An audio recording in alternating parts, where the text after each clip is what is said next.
Hello, my name's Sam. Welcome to my channel. So in this video, I'm going to be talking about all the books that I read in the first 3 months of the year, give you a little one-sentence synopsis and review, my reading stats, and then some best of, worst of, etc., etc.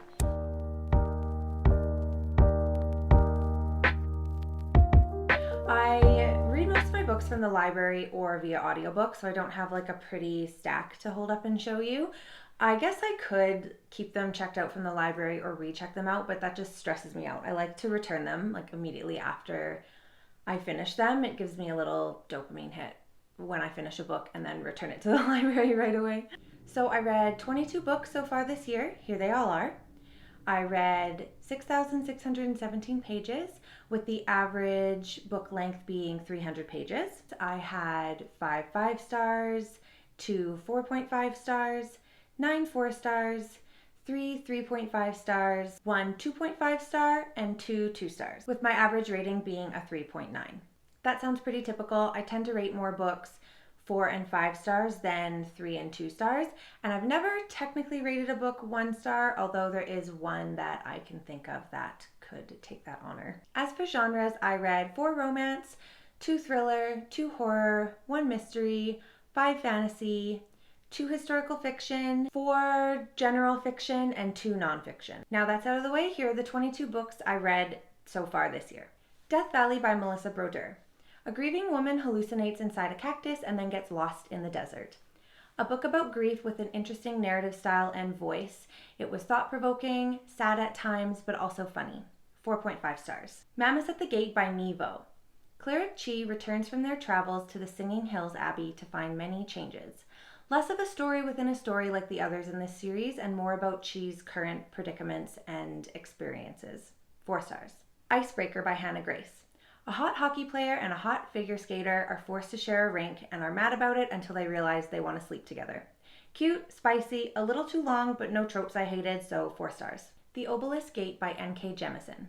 We're continuing to follow Isan as she tries to figure out what the F is going on. The second in the Broken Earth trilogy. I love the writing, the world, old and new characters, and where the plot is going. 4.5 stars. Iona Iverson's Rules for Commuting by Claire Pooley. The Authenticity Project, except on a train. A nice slice of life story following several characters that come together to help each other through the big and small struggles of life. 4 stars. Lessons in Chemistry by Bonnie Garmis. A woman in STEM in the 1950s pisses off a lot of people by being a woman in STEM in the 1950s. I started off disliking this, but was eventually won over by the cast of side characters, mainly the dog. This was subtly funny and also very maddening. 4 stars. Memphis by Tara M. Stringfellow. A mom and her 2 daughters move back to her childhood home in Memphis to be with her sister. A story about generational trauma and finding your way. I loved the multiple POVs and timelines in this, but felt like some of the storylines were cut short and I wanted a little bit more. 3.5 stars. Honey and Spice by Bolu Babalola. 2 college students decide to fake date to salvage their reputations. I was just kicking my little feet in this one. I loved the character growth, the banter, the cute and serious, perfectly balanced. 5 stars. Listen to the Marriage by John J. Osborne. A married couple who are separated and deciding whether or not to get a divorce go to a marriage counselor. That's it, that's the whole book. 2 stars. Find Me by Andre Aciman. The companion novel to Call Me By Your Name that nobody wanted, which is basically just 3.5 short stories where everyone is in an age gap romance and shares their deepest philosophical thoughts to total strangers before declaring themselves soulmates 1 hour later. 2 stars. The Anthropocene Reviewed by John Green. An essay collection of reviews of everyday things from places to people to songs, Canada geese, meningitis, strep throat. I learned so many interesting facts in this essay collection. It feels weird giving a review of a book of reviews, especially when those reviews are as beautifully written as these ones were. 5 stars. This Thing Between Us by Gus Morena. Weird things start happening to Tiago and his wife Vera before she dies. Is it a curse? A ghost? Their smart speaker Itza? This was one of the best horror books I've read. It was really unique and kept me guessing the whole time. 5 stars. The Stone Sky by N.K. Jemisin. The final book in the Broken Earth trilogy. I'm starting to realize I just don't like ends of series. I like that we got more backstory of the world, but I was still so confused and the ending felt rushed. 3.5 stars. Happy Place by Emily Henry. Harriet and Wynne have broken up after 8 years of being together but haven't told their best friends yet, so are forced to fake date on one final vacation together. With Emily Henry's classic banter, this has a big focus on friendship and growing up and apart from those closest to you. Definitely made me tear up. 4 stars. Thornhedge by T. Kingfisher. A Sleeping Beauty retelling with a twist.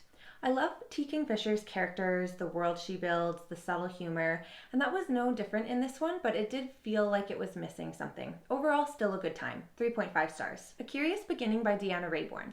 A mystery set in London in 1887, the first book in the Veronica Speedwell series.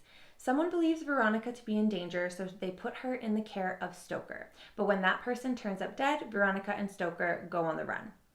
This was everything I was expecting it to be, except for Stoker. He was better. These two are so in sync and they have the best banter. I just loved everything about this. Watch me binge this whole series. 5 stars. Stay Awake by Megan Golden.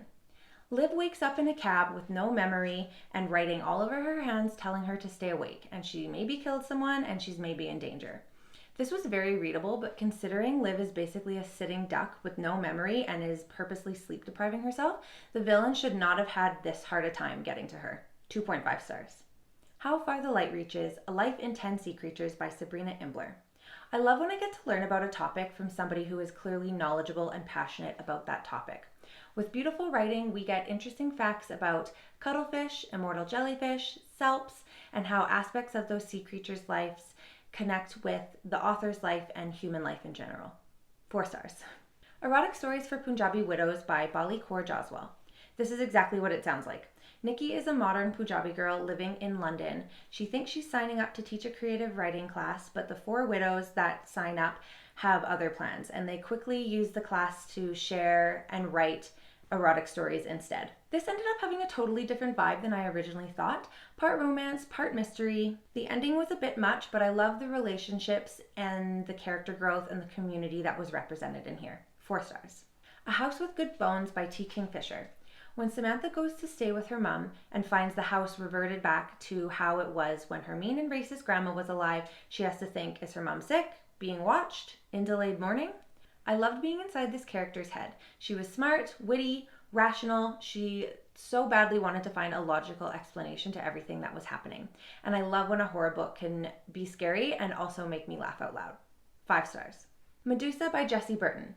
I feel like there's only so much you can do with a retelling, but I love the direction that this one took.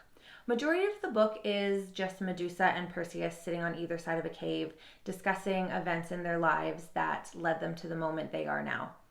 It was beautifully written. Honestly, I don't really have much more to say. It was a retelling and it was 171 pages. 4 stars. Midnight is the Darkest Hour by Ashley Winstead.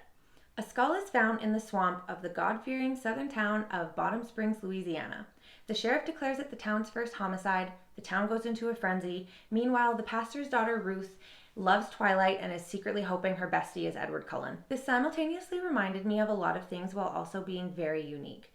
This went batshit at the end, but had a lot of great social commentary. Don't let the low average rating on Goodreads deter you. This was fantastic. 4 stars.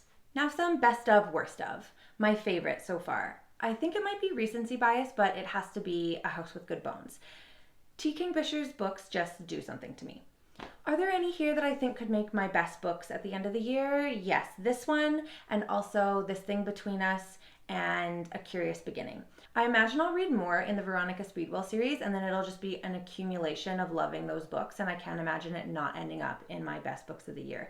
I'm already like 50 pages into the second one, and I just want to eat it up. Least favorite, probably Find Me by Andre Aciman.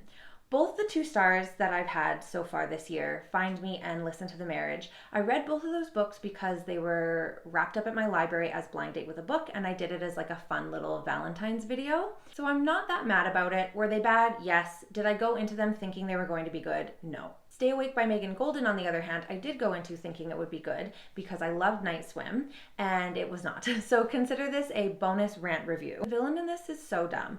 Like I said before, I have such a hard time believing that they had such a hard time getting to this girl. She had no memory and was slowly driving herself mad by not sleeping. Also, for someone who has writing all over her whole body, not just her hands, her whole body, you might want to try either A, reading it, or B, writing something useful. Also, I might have liked this better if I read it physically because the audiobook was comically bad. Like, it was overacted.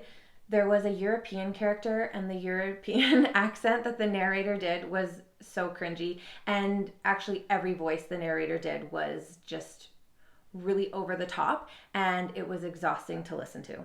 Okay, I'll end this quick rant review with 3 words in the audiobook that were mispronounced. Instead of misogynist, we had misogynist. Aioli, we had aioli. And the best one, instead of turquoise, we had turquoise. Most surprising goes to Midnight is the Darkest Hour. With an average rating of 3.45 stars, I imagined this would be bad and cringy, especially with like the Twilight vibes and everything. But it was so entertaining. I only finished it a few days ago, but I can't stop thinking about it, and I imagine it'll be one that I end up rating higher as time goes by. Like, I'll forget the things about it that kind of bothered me and made it a 4-star, and it'll probably end up sitting at like a 4.5 in my mind later down the road. My other answer for this would be Death Valley by Melissa Brodeur. This also has a low rating on Goodreads. It has a 3.54. This one has one of those synopses that doesn't really tell you much, and it could really go in so many different directions, and you don't know where it's going to go until you read it. This was one of the most unique stories that I've read, and I love the narrative style. It was very different from things that I've read in the past, and I just didn't expect to love it as much as I did. Most disappointing goes to Thornhedge by T. Kingfisher. It was 3.5 stars, so honestly it wasn't really disappointing. I just always expect T. Kingfisher's books to change my life, and this one was just a good story. Best cover. I would give that to Death Valley. I just love how simple this is. I love like the hot pink. I love like the cactus teardrop. Just very simple and beautiful, really drew me in.